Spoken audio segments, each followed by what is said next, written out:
Hey guys, so I'm gonna do kind of overdue review on the Tenergy batteries. Plus, I'm gonna talk a little bit about some of the other batteries I have here in front of you, and then the charging devices that I use. So first off, the D cell is a 10,000 milliamp hour D cell capacity, and of course 1.2. All these batteries are 1.2 because they're the nickel metal hydride rechargeable batteries compared to the alkalines, if you didn't know that, are 1.5. And we'll talk about how that affects you in a little bit here. So you can get 8 of those for about $50.99 off of Amazon, which puts them about $6.37 per battery. But I've had good success with the D batteries. Use them in the Maglite LED 3-cell, and I have to recharge it. It stays in my vehicle. It doesn't get a ton of use, so I only have to recharge them maybe twice a year, and I've had no issues. Where I've had a lot of success is using them in it's called a Mr. Beams. It's a battery-powered motion light, outdoor motion light that I have near the backyard.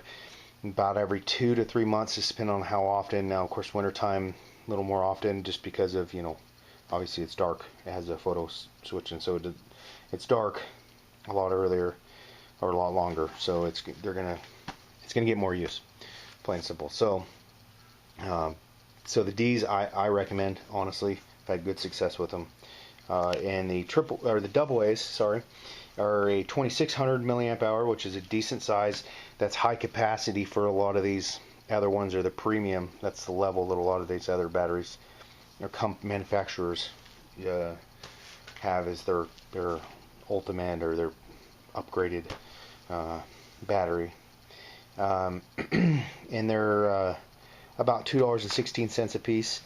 You can get 12 of them for about $25.99 on Amazon.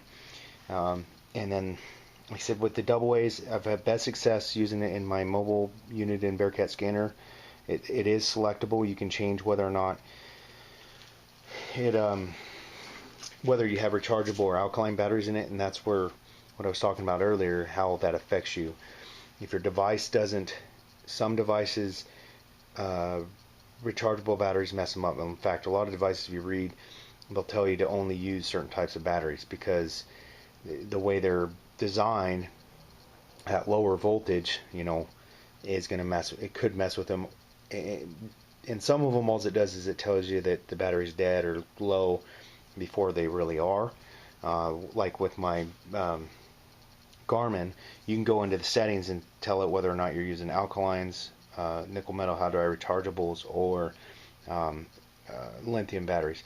And if you forget, you usually figure it out because you'll put batteries in, and all of a sudden, especially if you're using rechargeables, it'll tell you, hey, they're low, when you just put them in there and they're fully charged. So with those, I wouldn't recommend them for a flashlight use, the double A's, nor would I recommend the triple A's for that. That could be just me, but like especially my EDC lights that I've used these two in, I use them too often, and I just don't get the life out of them. That I think with those two, they're expecting a certain voltage and just start acting funny when they get low. And so for the double A's, sorry about that, motion light. For the triple A's, they're 1,000 milliamp hours, which isn't bad, and they're about 70 cents a piece.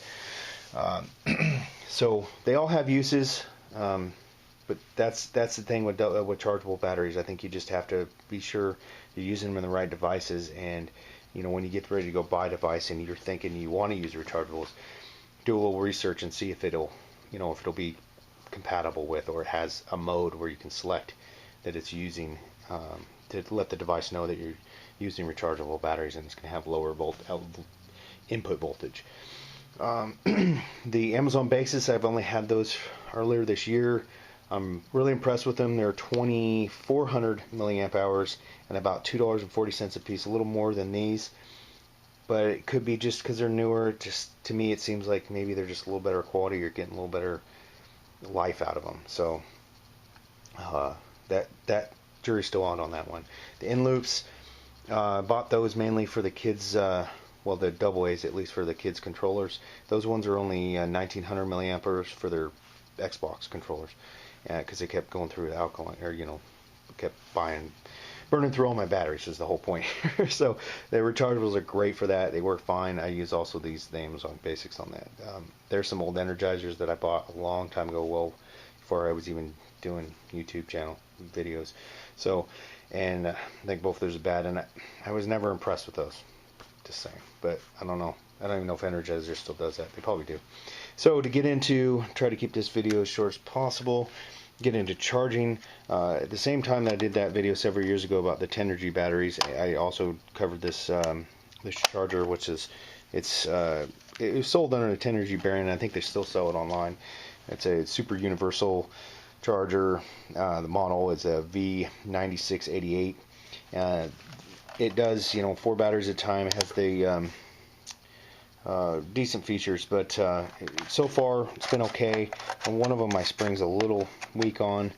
Sometimes you have to mess around with it, make sure you're getting good contact, but because you have this little LCD screen here, it shows you each battery that if you're not getting contact, and you can do to 9 volts also, which I don't have any of those.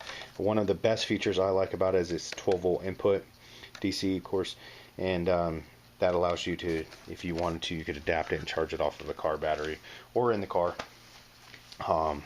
So it makes it mobile. To include mobile is the goal. 0, the guide 10 is a great, works also as an external battery pack, like you could use to charge cell phones, cameras, whatever. You just throw your double A's in there, charge them up off the computer or off of solar panels, or USB wall adapter. And you got your batteries in here, and depending on the size of the batteries, you have a decent size battery pack that you can charge cell phones, smartphones, and all that other stuff with. The plus side of that is, compared to the ones that are enclosed, I know those ones are lithium-ion batteries, which are, probably have more life to them as far as the rechargeable side. But these are replaceable versus those are not. Once they stop taking a charge, you have to discard the device. So $39.99 for this, just in case you're wondering. So that pretty much wraps it up, guys. Like I said, if you employ the use of rechargeable batteries in the right method and with the right devices, you'll find that most of them out there are pretty decent. I can say that I haven't had any absolute failures with the Tenergies, so I'll buy them again. Amazon Basics, definitely buy them again. In loops, I don't know. I just don't think I'm that big of a fan. Now, I haven't had any absolute failures, but they're pretty low capacity. They do have some higher capacity ones, but the cost is quite a bit more. I know they've had good history, but for me, I think I don't know, the Energizers, I won't bother, and I think I'd stick with the Energizer Alkalines if I'm going to buy them. So that's all my thoughts on rechargeable batteries. So appreciate you all watching. Leave feedback below if you got some feedback. This is Nomad76. Have a great day.